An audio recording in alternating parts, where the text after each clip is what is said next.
시청자 여러분, JTBC 뉴스룸을 시작하겠습니다. 민주당 이재명 대표를 공격한 김모 씨가 조금 전 구속됐습니다.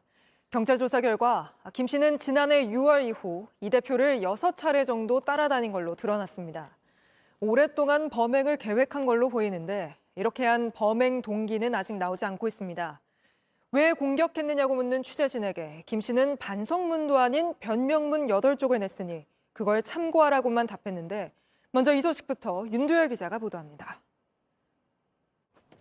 포승줄로 손목이 묶인 남성이 호송차에서 내립니다. 고개는 숙이지 않았고 정면을 바라봤습니다. 민주당 이재명 대표를 흉기로 살해하려 한 혐의를 받는 김모 씨입니다. 구속 여부를 판단받으러 법원으로 온 김 씨는 처음으로 취재진 앞에서 입을 열었습니다. 이재명 대표 왜 공격하셨습니까? 이거를 경찰에다가 내 변명문을 6쪽짜리 제출을 했어요. 그거 참고해 주시면 되겠습니다. 범행을 사주한 사람이 있는지 정당에 가입한 적이 있는지도 물었지만 대답하지 않았습니다. 피의자 신문은 20분 만에 끝났습니다. 변명문에 어떤 내용이 담겼는지는 말하지 않았습니다. 경찰의 신이란 거 그대로 했습니다. 전문가들은 변명문이란 표현에 주목했습니다. 어쩔 수 없이 그 행위를 해야만 한다고 하는 범죄적 행위에 대한 합리성의 부여, 이런 것이 이제 변명이라고 하는 그 개념으로 나타났다고 보고, 김 씨는 유치장에서도 삼국지를 읽으며 별다른 동요를 보이지 않는 걸로 알려졌습니다. 법원은 범행의 위험성과 중대성 등을 고려해 도망할 염려가 있다며 김 씨에 대한 구속영장을 발부했습니다. JTBC 윤두열입니다. 김 씨는 사인해달라며 접근한 뒤 범행을 저질렀는데 이재명 대표를 따라다니는 과정에서 어떻게 해야 경호를 뚫고 가까이 갈 수 있는지 그 방법을 찾았던 걸로 보입니다. 범행 전날 저희가 김해 봉하마을에서 촬영된 영상을 분석해보니 수많은 지지자들 중 유일하게 사인을 요청한 사람만이 이 대표에게 가까이 다가갈 수 있었습니다. 배승주 기자입니다. 초조한 듯 주변을 둘러보는 이 남성. 이재명 대표를 공격한 김모 씨입니다. 새해 첫날 김해 봉하마을에 나타난 모습입니다. 이 대표 방문 1시간 전쯤 도착했습니다. 오른손을 계속 흔들면서 푸는 듯한 동작을 합니다. 그런데 이날 김 씨는 이 대표 가까이 갈 수 없었습니다. 인파가 몰리자 경호 인력이 일정 이상 접근 자체를 막았습니다. 대표님 이쪽에서 내리실 것 같아요. 예. 요 지금 펜스 뒤로 좀 가주세요. 예. 일반 시민이 가까이 다가가면 근접 경호원이 곧바로 제지했습니다. 멀리 손을 뻗어 악수만 청할 뿐입니다. 도로는 좀 비워주십시오. 네, 옆쪽에서 좀 촬영 부탁드릴게요. 하지만 이날 지지자 가운데 유일하게 근접한 한 장면이 있었습니다. 이 대표에게 한 10대가 사인을 요청하자 경호원이 막지 않았습니다. 사인을 해주는 20초 동안 함께 서 있었습니다. 대박. 김 씨는 지난달 13일 부산 방문 등 이 대표 주위를 맴돌았지만 계속 근접에 실패해왔습니다. 이 장면을 참고했을 가능성이 있는 겁니다. 실제 범행 당일 웃는 얼굴로 사인해달라 연이어 외쳤습니다. 저도 소리 지르지 않는데 소리 지르면서 2-3번 정도 사인해달라고. 결국 공간은 생겼고 사인 받는 척 다가선 뒤 오른손에 숨긴 흉기를 휘둘렀습니다. JTBC 배승주입니다. 이재명 대표의 수술을 한 서울대병원 의료진이 처음으로 직접 수술 과정과 환자의 상태를 설명했습니다. 뇌 경정맥 60% 정도가 잘려 있었지만 다행히 동맥 등의 손상은 없었고 지금은 순조롭게 회복하고 있다고 밝혔습니다. 강나영 기자입니다. 이재명 더불어민주당 대표의 수술 집도인은 사건 발생 당시 이 대표의 상태가 위험했다고 설명했습니다. 목적 정맥뿐 아니라 기도와 동맥 손상도 배제할 수 없었다는 겁니다. 목 부위는 혈관, 신경, 기도, 식도 이런 중요한 기관들이 몰려있는 곳이어서 상처의 크기가 중요하지 않습니다. 얼마나 깊이 찔렸는지 어느 부위를 찔렸는지가 중요한 상황이었습니다. 실제 수술로 확인해보니 목비근이라고 부르는 흉쇄 유돌근 위에 칼로 찔린 1.4cm 상처가 있었고 이 근육을 뚫고 내 경정맥의 60% 정도가 예리하게 잘려 핏덩이가 많이 고여 있었다고 했습니다. 다행히 이 정맥 안쪽에 있는 동맥을 비롯해 식도나 기도 손상은 없었다고 설명했습니다. 찢어진 손목 정맥을 1차 봉합하여 혈관 재건수를 시행했습니다. 꿰맨 길이는 약 9mm 정도입니다. 혈관 재건수를 했기 때문에 중환자실로 옮겨야 했고 회복이 잘 돼서 하루 만에 일반 병실로 옮겼다고도 했습니다. 현재 순조롭게 회복하고 계십니다. 하지만 칼로 인한 외상의 특성상 추가적인 손상이나 감염 그리고 혈관 수술한 부위 합병증 등이 발생할 우려가 있기 때문에 경과는 조금 더 잘 지켜봐야. 병원 측은 수술 직후 언론 브리핑을 하려 했지만 환자 동의가 필요한 내용인데다 안정을 고려해야 했다며 회복한 이 대표가 공개에 동의해 경과를 알리게 됐다고 덧붙였습니다. JTBC 강나현입니다. 서울대병원은 이재명 대표가 부산대병원에서 옮겨온 과정 역시 설명했습니다. 어려운 수술이라 경험 많은 의사가 꼭 필요했다. 부산대병원에 전원 요청이 있었다고 밝혔는데 부산대병원이 즉각 반박하고 나섰습니다. 전원을 먼저 요청한 적 없고 이송 역시 반대했다는 겁니다. 황계린 기자입니다. 이재명 더불어민주당 대표의 집도인은 혈관 재건술은 난도가 높은 수술이었다고 강조했습니다.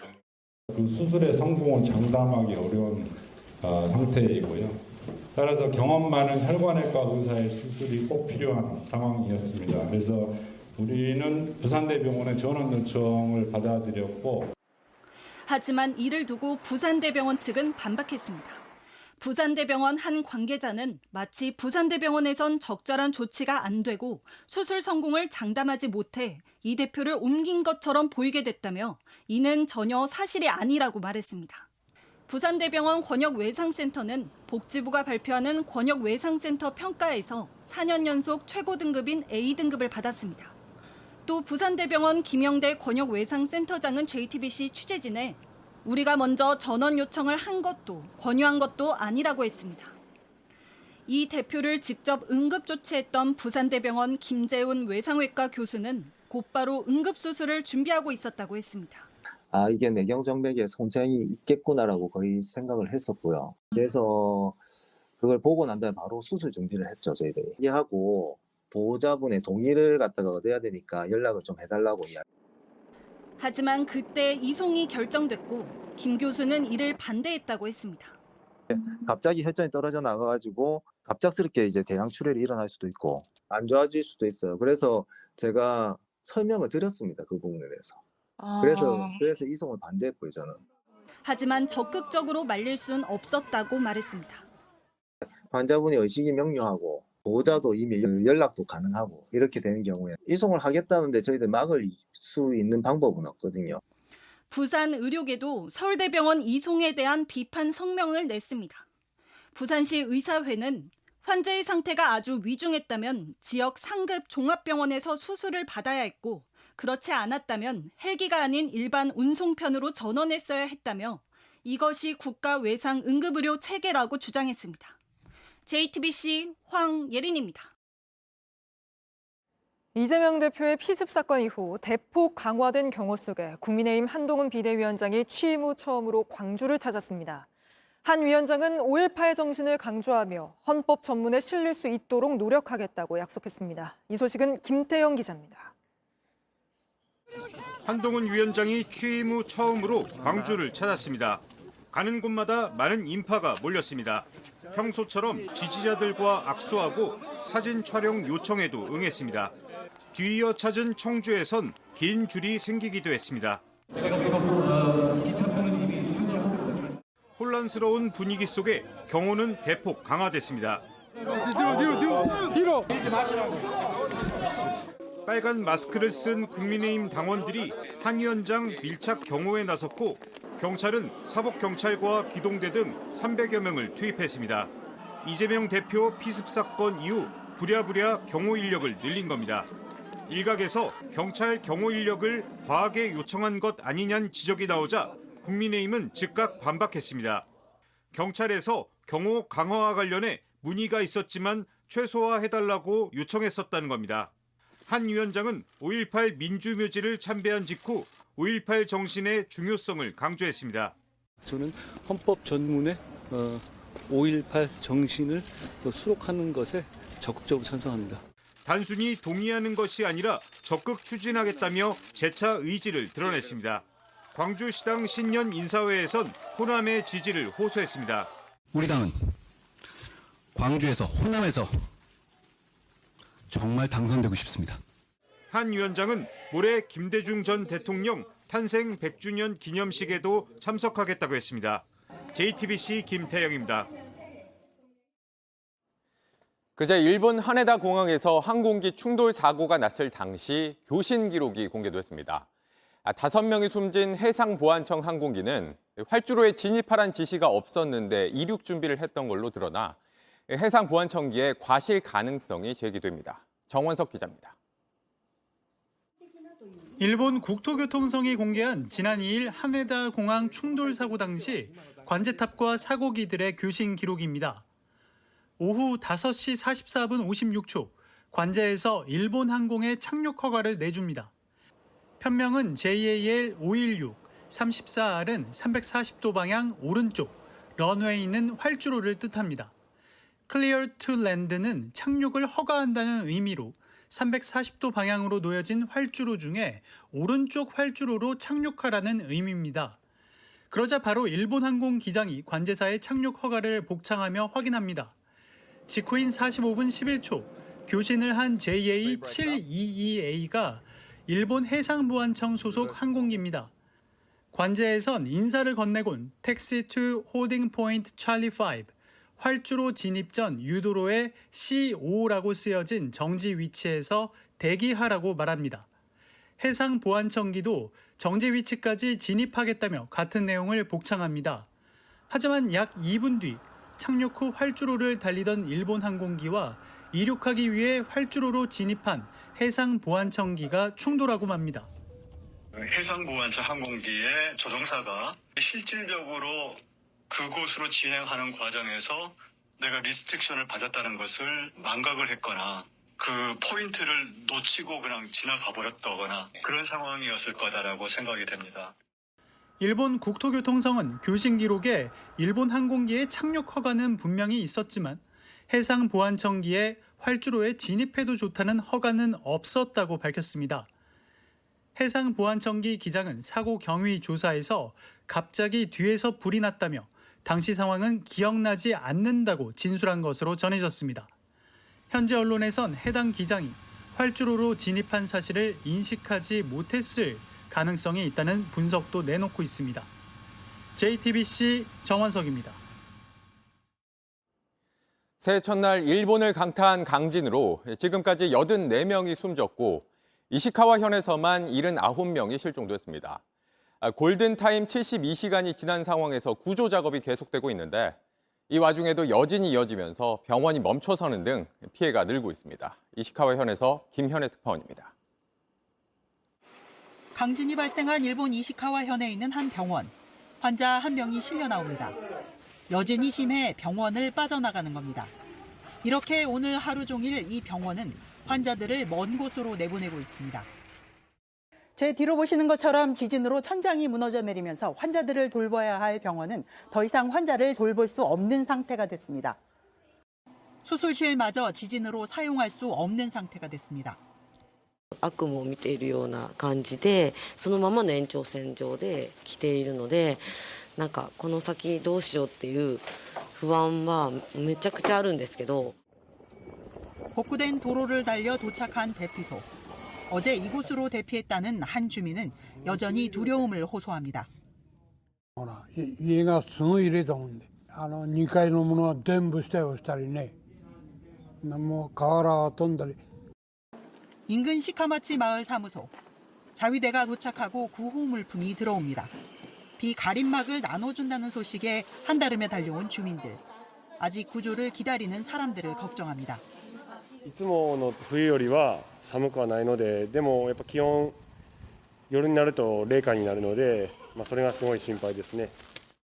노토반도 곳곳엔 여전히 복구를 기다리는 곳이 많습니다. 형체를 알아보기 힘들 정도로 집이 완전히 무너진 상태입니다.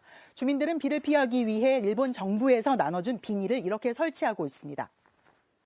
기시다 총리는 오늘 4,600명이 넘는 자위대를 급파했지만 인명 구조 시간인 골든타임을 넘어서면서 피해 규모도 커질 전망입니다. 이시카와현 시카마치에서 JTBC 김현희입니다. 경주와 포항 지진을 경험한 우리나라 역시 혹시 모를 지진에 대비해야 하는데 올해 지진 연구가 차질을 빚고 있다고 합니다. 관측 장비 사는 건 포기하고 고장나도 수리를 미뤄야 할 정도인데 정부가 연구 개발, R&D 예산을 대폭 깎은 탓입니다. 김민 기자가 취재했습니다. 연구개발, R&D 예산 삭감은 지진 연구도 뒤흔들어 놨습니다. 지진연구센터가 있는 지질자원연구원의 경우 연구 활동과 장비에 들어가는 직접비가 올해 27.2% 깎였습니다. 그 여파로 이동식 지진계와 전산 등 장비 구매는 포기한 걸로 JTBC 취재 결과 확인됐습니다.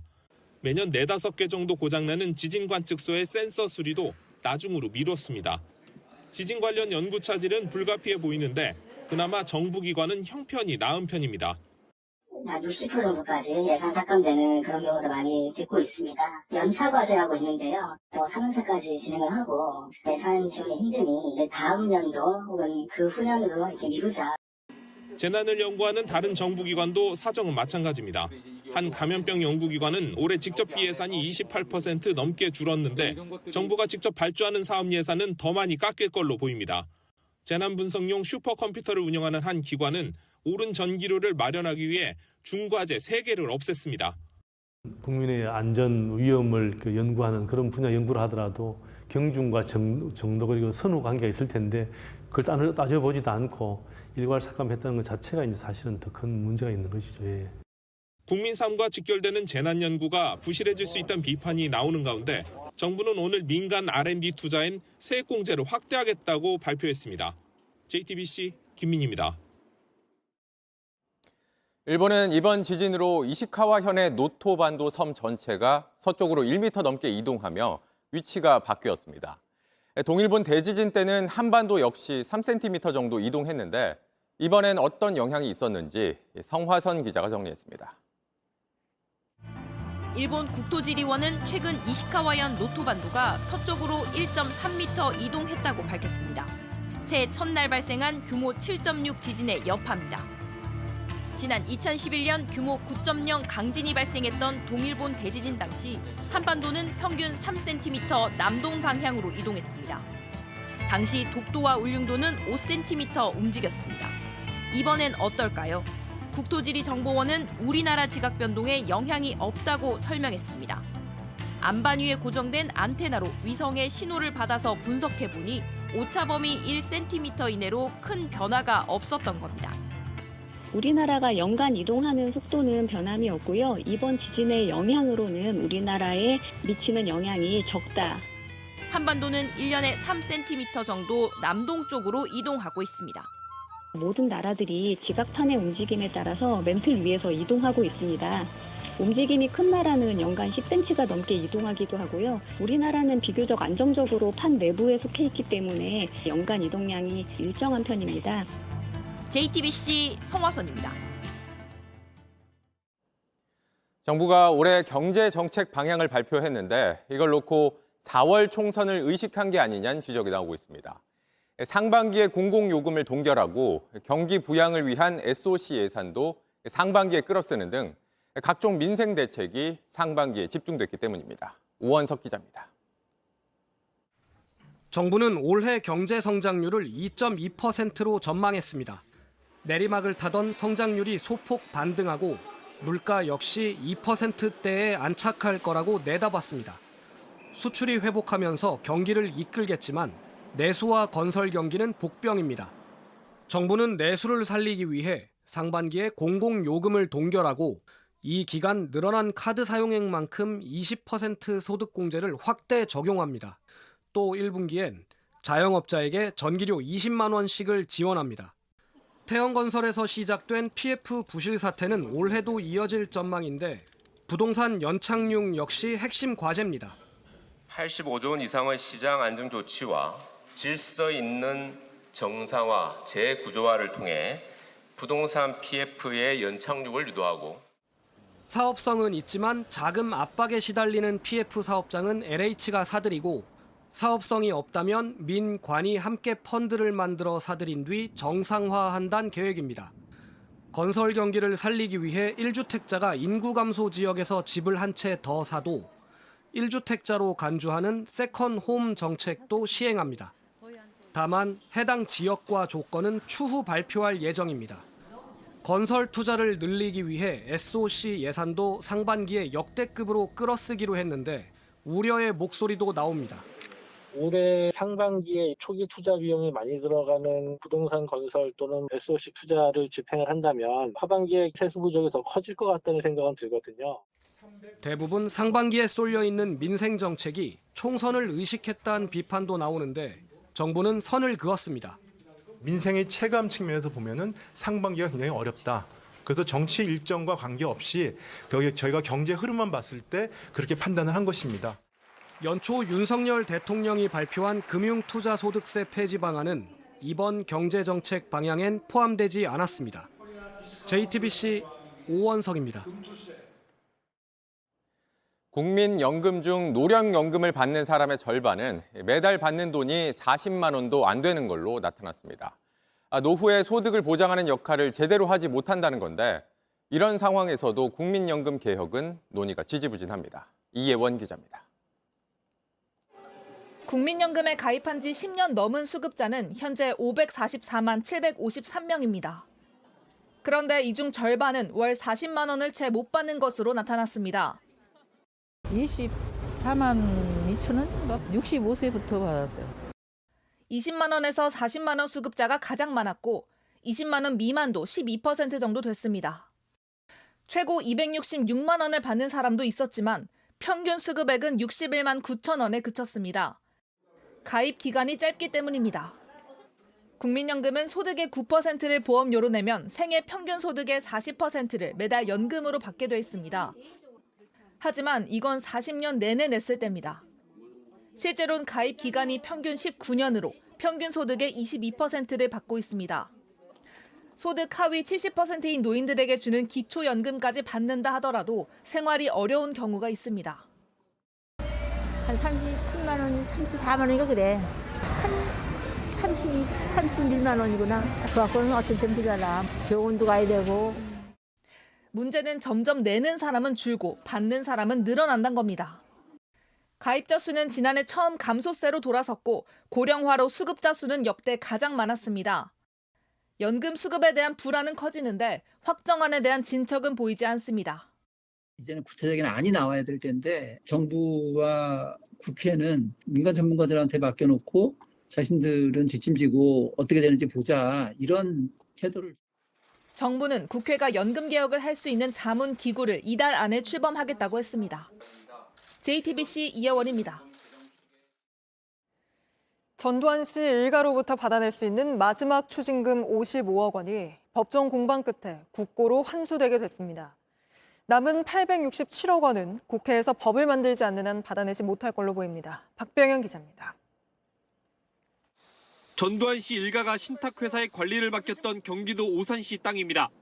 검찰은 추징금 환수를 위해 2013년 이 땅을 압류해 공매에 붙였습니다.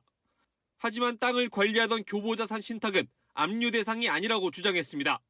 공매로 얻은 55억 원도 국고로 환수해선 안 된다며 소송을 했습니다. 하지만 1심에 이어 지난달 2심 역시도 절차에 문제가 없었다고 결정하자 결국 상고를 포기했습니다. 국고 환수가 확정된 겁니다. 전 씨가 이미 숨졌기 때문에 현재로선 환수할 수 있는 마지막 추징금입니다. 전 씨 일가의 추징금 전체는 2,205억 원입니다. 1997년 대법원이 확정한 액수입니다. 그동안 환수한 것과 이번 55억 원을 빼면 867억 원이 남습니다. 이 돈은 결국 영구 미납액으로 남게 됩니다. 2013년 검찰이 대대적인 수사에 들어가자 전 씨 일가는 추징금 납부를 약속했습니다. 하지만 끝내 제대로 지켜지지 않은 셈입니다. 검찰이 압류했던 재산들도 기존에 예상했던 가치보다 낮아 추징금을 모두 채우기엔 부족했습니다. 전 씨가 숨진 이후에도 추징금 환수를 가능하게 하자는 이른바 전두환 추징 3법도 발의됐지만 국회에선 별다른 움직임이 없습니다. JTBC 박병현입니다.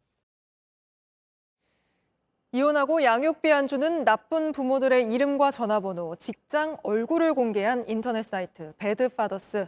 사회적 논란이 있었죠. 사적 제재다, 오죽하면 이렇게까지 하겠느냐 찬반이 갈렸는데 대법원이 5년 만에 이 사이트 운영자에 대해 유죄를 확정했습니다. 왜 이렇게 판단했는지 이서준 기자가 보도합니다.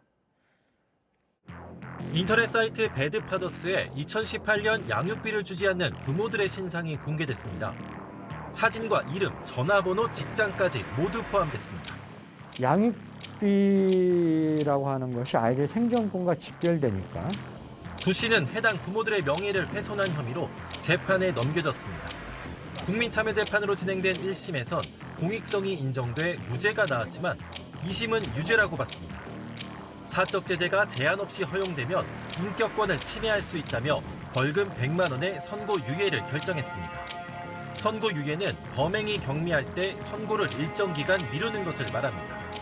오늘 대법원도 같은 판단을 했습니다. 대법원은 양육비를 안 준 부모들의 책임도 일부 있지만 얼굴 등 신상을 공개하는 건 지나치다고 설명했습니다. 배드파더스는 양육비 해결하는 사람들로 이름을 바꿔 현재도 양육비를 주지 않는 부모들의 신상을 공개하고 있습니다. 윤석열 정부가 하겠다고 했던 양육비 선지급제는 아직도 지켜지지 않고 있습니다. 미지급자가 누군지 특정이 되지 않으니까 아무런 효과가 없잖아요. 구 씨는 신상 공개로 양육비 문제 1,200여 건을 해결했다고 말합니다. JTBC 이서준입니다. 여러 논란이 있던 남양유업이 결국 60년 만에 오너 경영을 끝내게 됐습니다. 불가리스가 코로나에 좋다고 했던 게 그 시작이었는데 무슨 일이 있던 건지 연지환 기자가 되짚어봤습니다. 불가리스가 코로나를 사멸한다. 코로나19가 한창이던 2021년에 나온 발표입니다.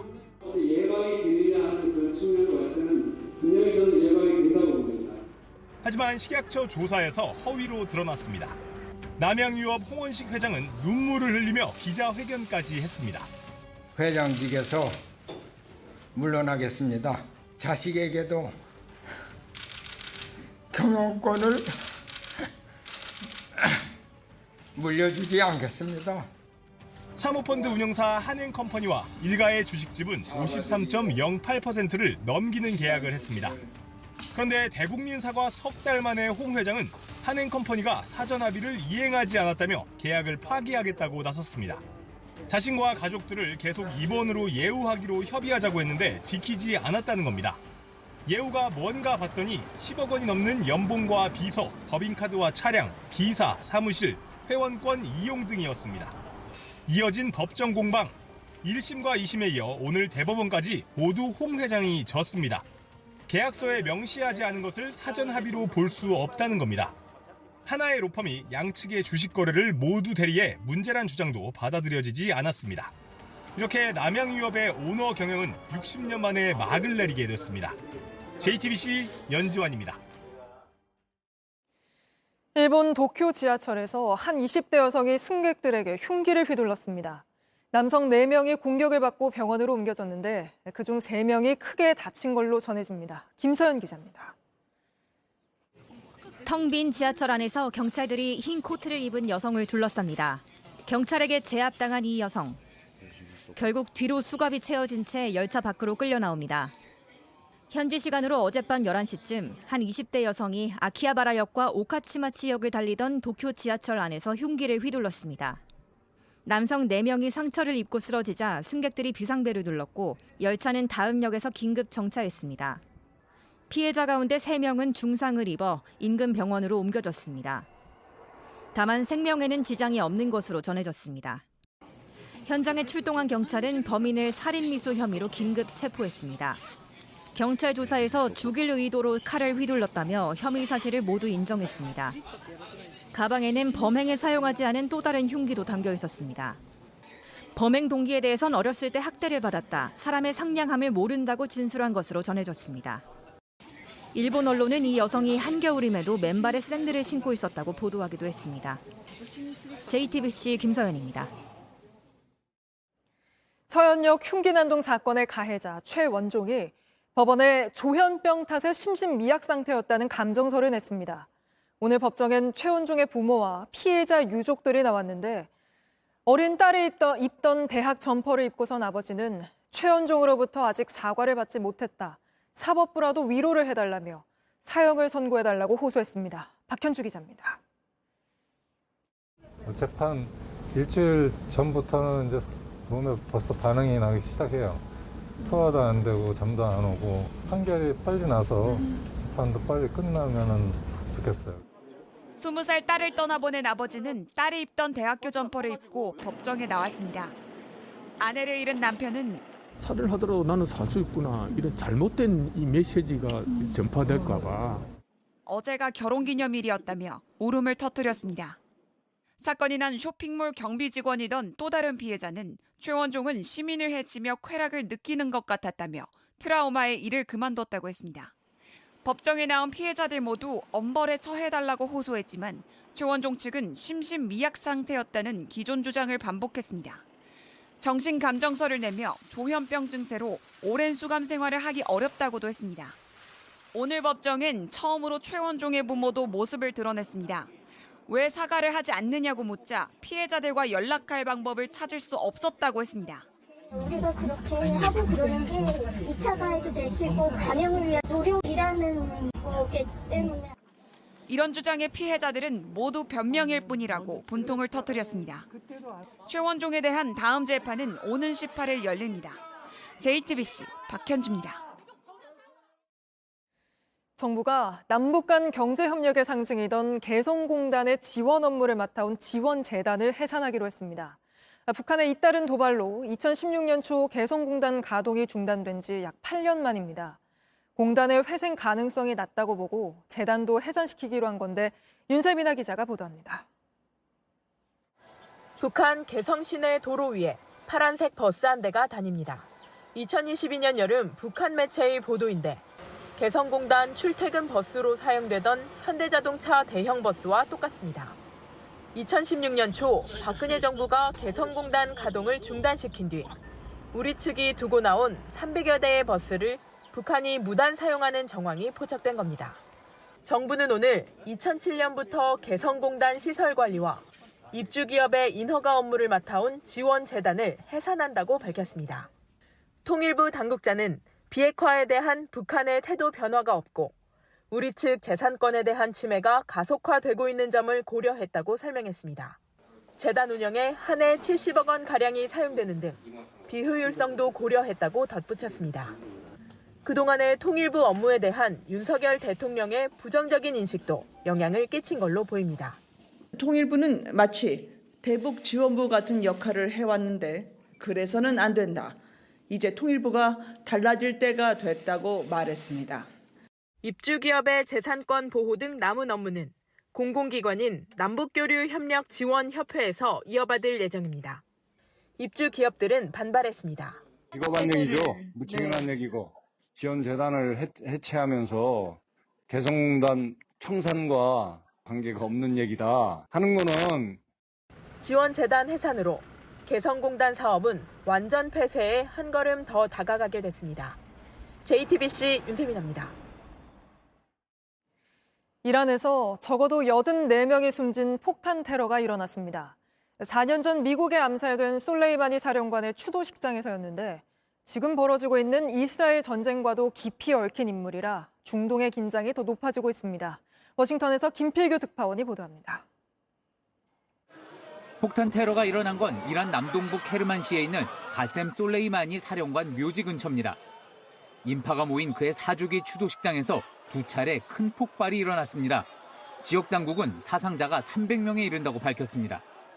솔레이마니는 이란 혁명수비대에서도 정예부대인 쿠두스군을 이끌어온 군부 실세였습니다.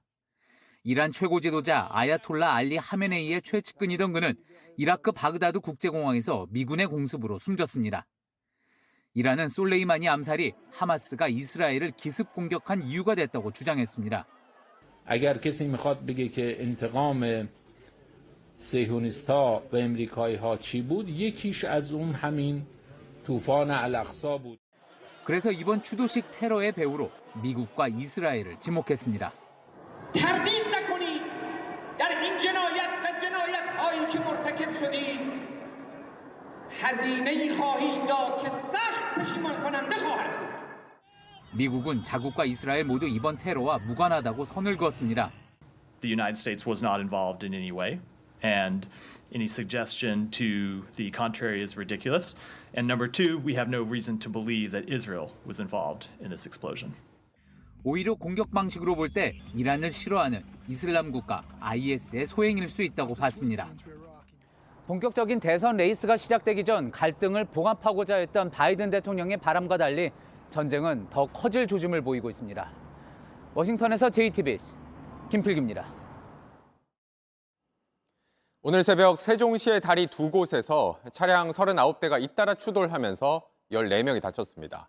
안개가 자욱했던 데다 도로에 살얼음, 블랙아이스가 끼어 있었습니다. 정영재 기자입니다. 안개가 자욱한 도로, 화물차가 휘청 미끄러집니다. 그 앞쪽으로 멈춰선 차들이 모습을 드러낸 순간 달리던 차는 버스와 부딪혀 멈춰섭니다. 그리고 곧바로 다른 차에 들이받칩니다. 브레이크를 밟았는데 이게 차가 계속 미끄러지면서 앞으로 가더라고요. 완전히 막 얼음이 얼어가지고 차에서 내리면 미끄러질 정도였어요. 경찰차도 사고를 피하지 못했습니다. 이렇게 차량 12대가 추돌한 다리를 정리하는데 한참이 걸렸습니다. 사고가 난 다리 위에서는 견인 작업이 이어지고 있습니다. 이 양 옆이 금강인데 현재 안개가 하얗게 껴서 아무것도 보이지 않습니다. 도로에 있는 살얼음은 모두 녹았지만 인도에 보시면 하얗게 남아 있습니다. 사고는 개통 일주일 된 인근 다른 다리에서도 났습니다. 사고는 상황을 보고 브레이크를 밟았을 때 도저히 멈출 수 없는 상황이었어요. 도로가 미끄러워가지고. 여기서는 27대가 부딪혔습니다. 두 사고로 14명이 다쳤습니다. 도로에 낀 살얼음, 일명 블랙아이스가 문제였습니다. 금강과 미호강이 만나 안개가 많이 끼는 곳에 있는 다리들로 바람이 불면 기온도 쉽게 떨어집니다. 어젯밤 비가 내렸고 오늘 새벽 기온이 영하로 떨어질 게 예보돼 조치가 필요했지만 사전 제설 작업은 없었습니다. JTBC 정영재입니다. 50대 여성이 서울의 한 치과에서 임플란트 시술을 받은 직후 쓰러졌다. 일주일째 의식을 찾지 못하고 있습니다.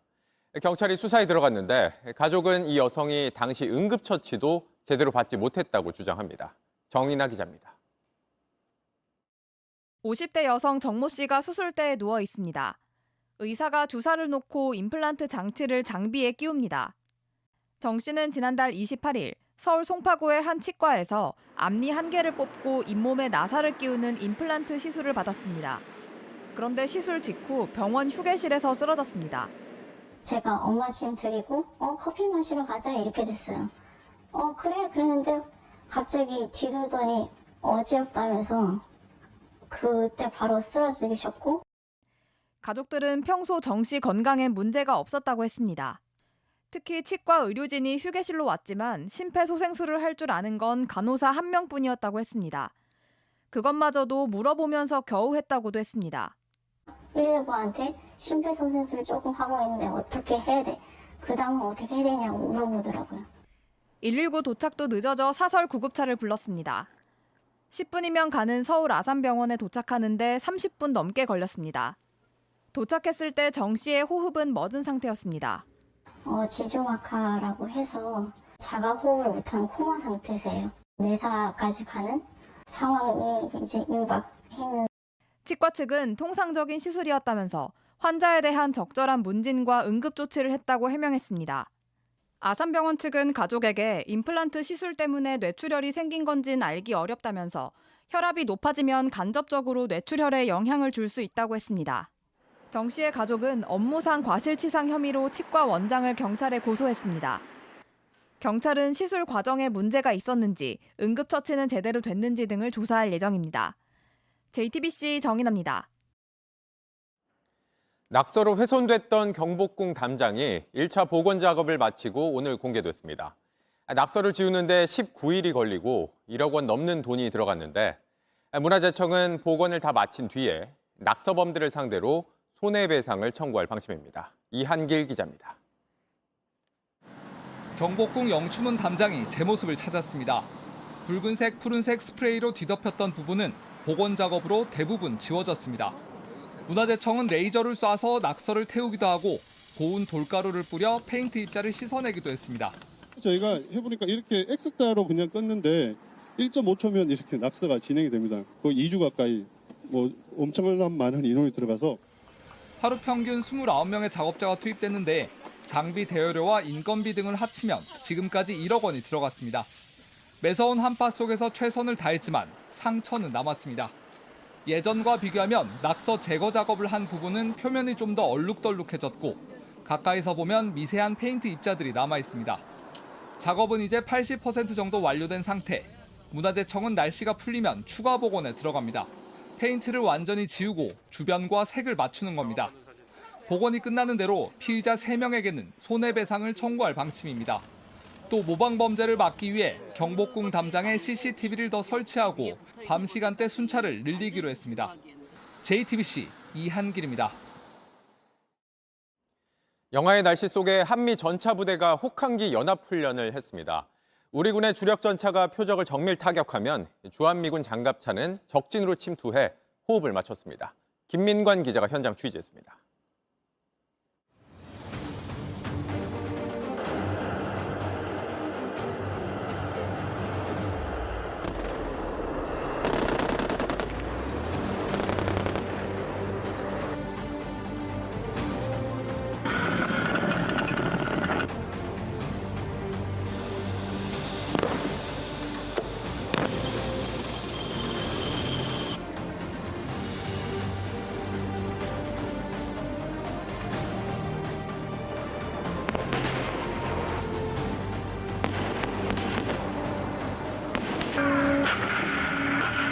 K1A2는 우리 군의 주력 전차입니다. 4km 떨어진 표적도 정확하게 타격할 수 있습니다.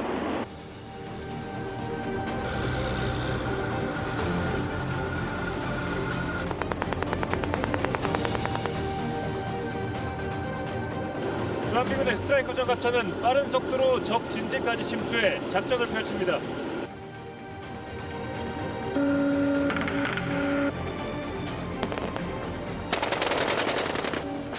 적 도발 시 즉각 강력히 끝까지 응징할 수 있는 한미연합 결전태세를 확립할 수 있었습니다.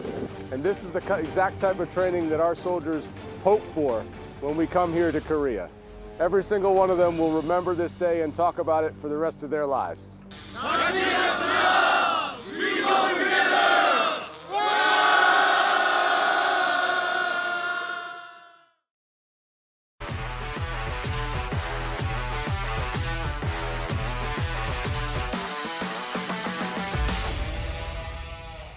스포츠 뉴스입니다.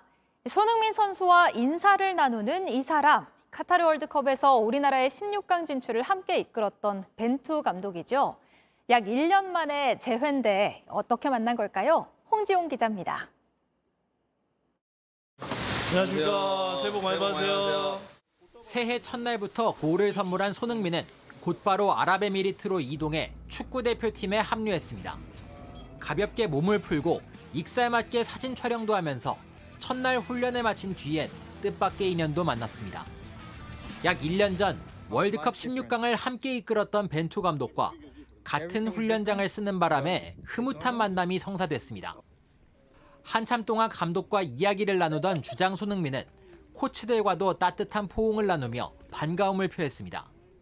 그러나 한 달 뒤에는 이렇게 웃는 얼굴로 만나기 어려울 수 있습니다. 이란, 홍콩, 팔레스타인과 C조에 속한 아랍에미리트가 조 1위로 토너먼트에 오르고 우리 대표팀도 조 1위로 16강에 오를 경우 8강에서 맞대결을 펼칠 수 있어서입니다. 벤투 감독과 함께한 첫 국제대회였던 5년 전 아시안컵 때는 우리 대표팀이 카타르에 0대1로 지는 바람에 8강에서 충격 탈락한 아픔이 있습니다. 축구 인생이 끝이 아니잖아요. 앞으로 더 가야 될 길이 더 멀기 때문에 포기하지 말고 좀 더 저희가 단단해지는 계기라고 생각을 하고 이후 5년간 황희찬과 이강인, 김민재 등이 유럽 축구에서 최고의 활약을 펼치고 있는 만큼 이번 대회는 우리가 64년 만에 우승컵을 가져올 거라는 기대가 높습니다. 내일 이강인까지 합류하는 대표팀은 이틀 뒤 이라크와 대회전 마지막 평가전을 치릅니다. JTBC 홍지용입니다.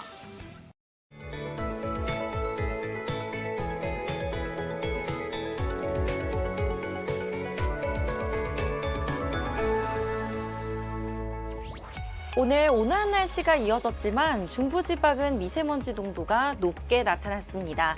내일은 대부분 지역의 공기가 탁하겠고요. 경남 지역은 밤에 일시적으로 초미세먼지 농도가 나쁨 단계로 치솟겠습니다. 내일은 오늘보다 더 온화해지겠습니다. 평년 기온을 웃돌며 내일 아침 서울은 오늘보다 6도가량 오르겠고요. 그 밖의 지역도 종일 영상 기온 보이는 곳이 많겠습니다. 한편 서울과 강원 영서는 내일 새벽부터 아침 사이 비나 눈이 조금 내리겠습니다. 양은 적지만 도로에 살얼음이 생길 수 있어서 교통안전에 유의하셔야겠습니다. 내일 중부지방의 하늘은 낮부터 차츰 맑아지겠고요. 동해안은 낮까지 바람이 강하게 불겠습니다.